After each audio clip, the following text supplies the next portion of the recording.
Louie, teka nga. Halika muna rito. Hindi na, wag na. Halika muna rito. Bakit ba? Oh, tikman mo. Busog pa ako, kumain na ako. Ay, hindi ko kakainin yan. Hindi ko kakainin. Sige na nga, sige na. Tikman mo. Ubusin mo. Ay!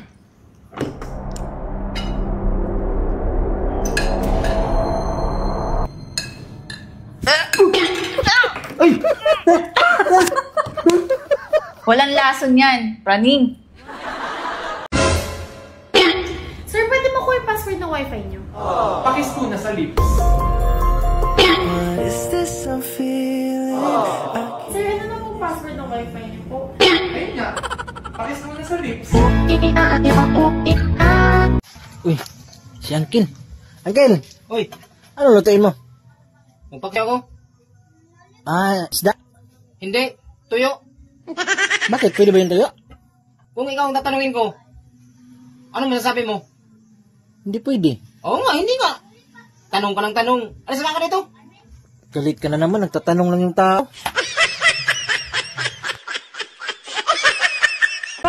Meron na akong trabaho! Talaga? Oo! Tumawag sa akin na plan ko kahapon. Sabi, tanggap na daw ako!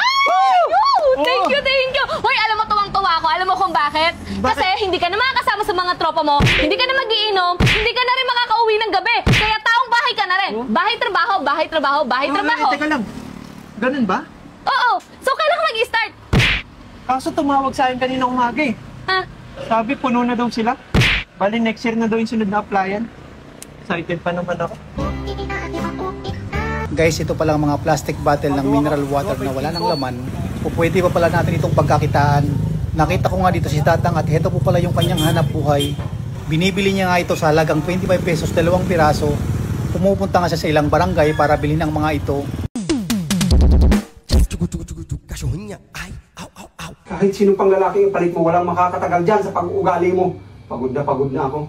Lalayas na ako. Hindi lumayas ka. Talaga. Bye. Bye. Oo, talagang aalis ka sa doon. Dito ka lang, walang aalis, ha? Ano ka? Siniswerte? Magpapakasaya ka sa ibang babae? Ha? Ha? Walang paghihiwalay! Ha? Tandaan mo, ha?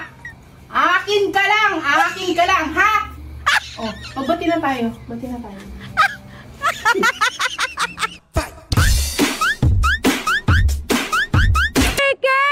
Bakit nga ba mahal kita?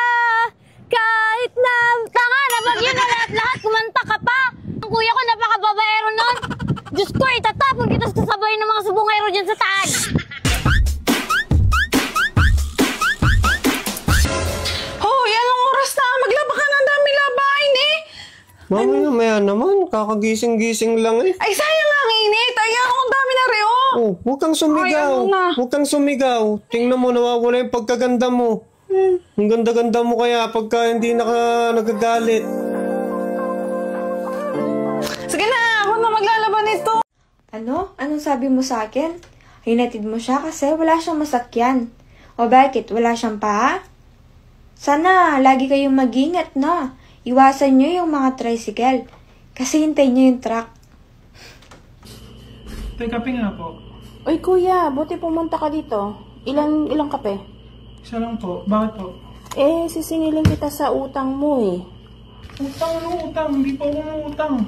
Ikaw yun. Sabi ng anak ko, may umutang daw dito 5 kilong bigas. Ay, baka po iba yun. Wala po akong inuutang. Ang posible naman yun. Ay, hindi po ba tinanong ng anak niya kung sino? Pati ako napagbibintangan pa eh. Ay, yun nga sobrang taranta, hindi daw niya nalista. Paano ba naman? Sabi, ang pogi daw nung bumili. Kaya ikaw agad na inisip ko wala namang ibang pogi dito, di ba? Ikaw lang. Posible naman yun, hindi ikaw yun. Sorry Hindi ako yun. Hindi talaga ako. Ikaw yun. Eto pa, sabi, hawig daw ni Piolo. Akala nga niya prank eh. Ikaw lang naman ang kahawig ni Piolo dito, di ba? Ma'am, order po. Ay, wala pa akong order. Ma'am, ari pa po. Hala, ang dami naman. Yes, sir po. Ay, thank you po. Ma'am, ari daw din ho. Wow. Dami. Sino ba yun? Sa kanya pa rin galing. Ang Ma'am, dami naman. ito po yung resibo. Sa kanya yun eh. Ay, nalintik ka na. Ibilisan natin, marami pa akong interviewin. Anong ina-applyan mo? Cashier po. Magaling ka sa math? Medyo po. Nagbayad yung customer worth 497 pesos. 500 yung pera niya, anong sukle? Candy? You're hired. Boss, magaling ka ba? Magaling ka ba mag-basketball? Oo naman, kaya nga naging basketball player eh. Hindi, magaling ka bang babae?